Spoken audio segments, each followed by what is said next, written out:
Let's be very clear, just so everybody knows.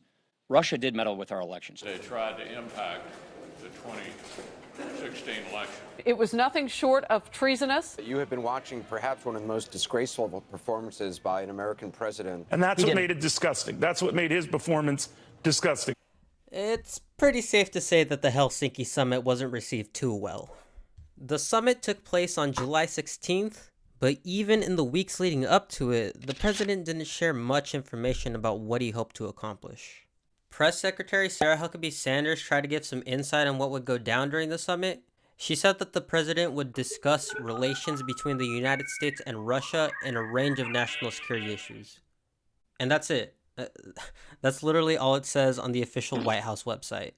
Fortunately, State Department spokesperson Heather Nauert was able to provide more detail about the topics President Trump and Putin talked about during their summit.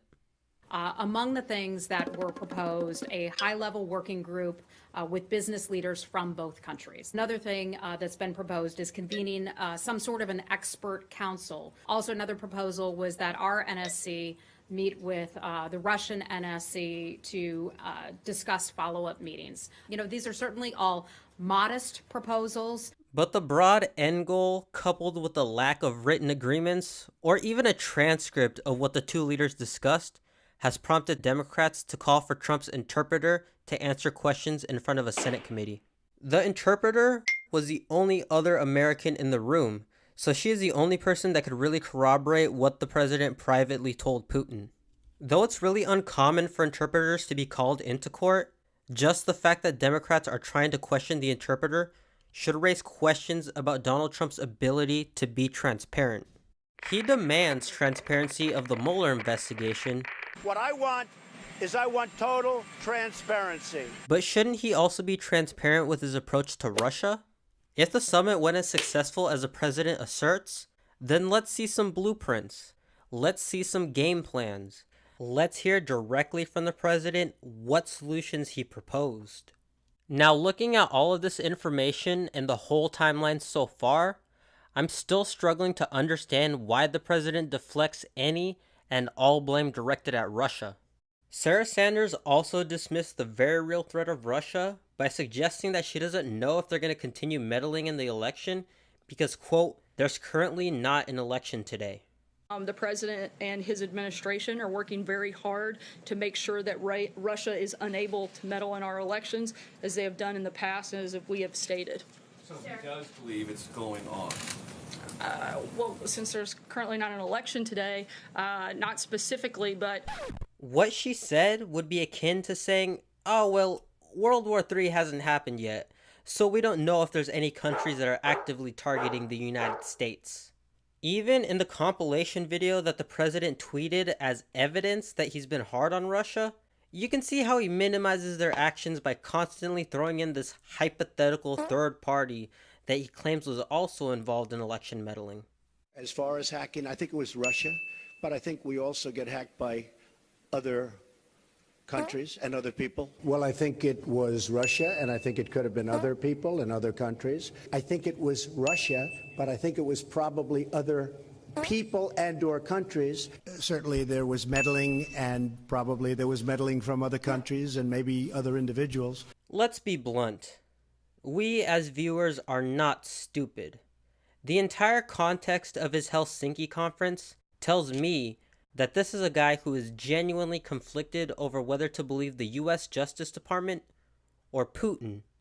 When the president says he doesn't think Russia had any effect on the outcome of the election, The Russians had no impact on our votes whatsoever. I really think he does believe that. And in the president's mind, getting past the whole Russia thing is more important than holding them accountable. Another Trump tweet reads, "As I said today and many times before, I have great confidence in my intelligence people. However, I also recognize that in order to build a brighter future, we cannot exclusively focus on the past. As the world's two largest nuclear powers, we must get along." Well, I have some advice for the president. If you don't want to exclusively focus on the past, then acknowledge Russia's wrongdoing and continued wrongdoing already. The way the president is handling the Helsinki Summit and its subsequent fallout is pretty sad.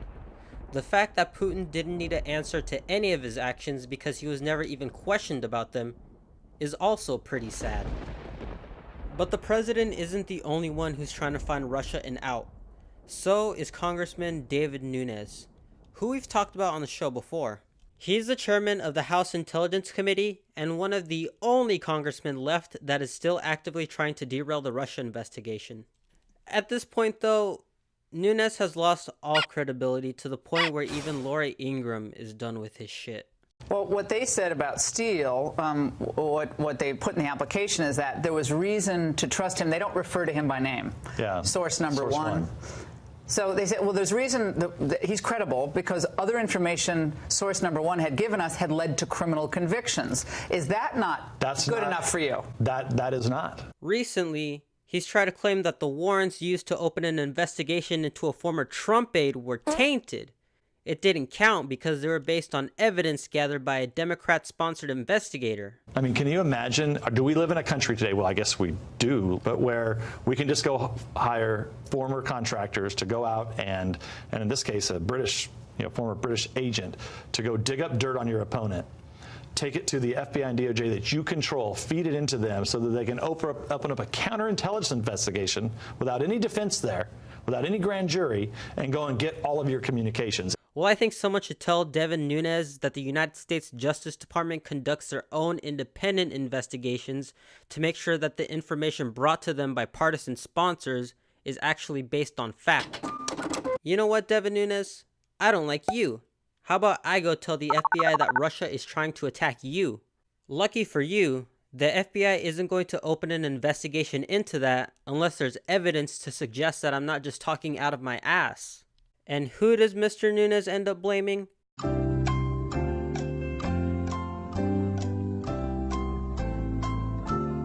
You'd think it would be the 4 Republican-appointed judges for signing off on the FISA application. Nope. He claims that they were misled. 4 Republican appointees, judges, federal district court judges, 4. Yeah, I don't blame the judges. I think the judges were misled. Well, Mr. Nunes, if you really believe that the judges were misled, then why are you focusing all of your time making TV appearances instead of trying to figure out how some of our most important judicial figures are falling asleep at the podium? The closest Putin came to being held accountable was during a surprising Fox News interview where Chris Wallace actually challenged Putin to read the recent indictments from Bob Mueller. May I give this to you to look at, sir? Here? As someone who personally believes the findings of the United States Justice Department, I really appreciate Mr. Wallace for not being afraid to ask tough questions in the face of an authoritarian leader. I just wish I could say the same thing about my president.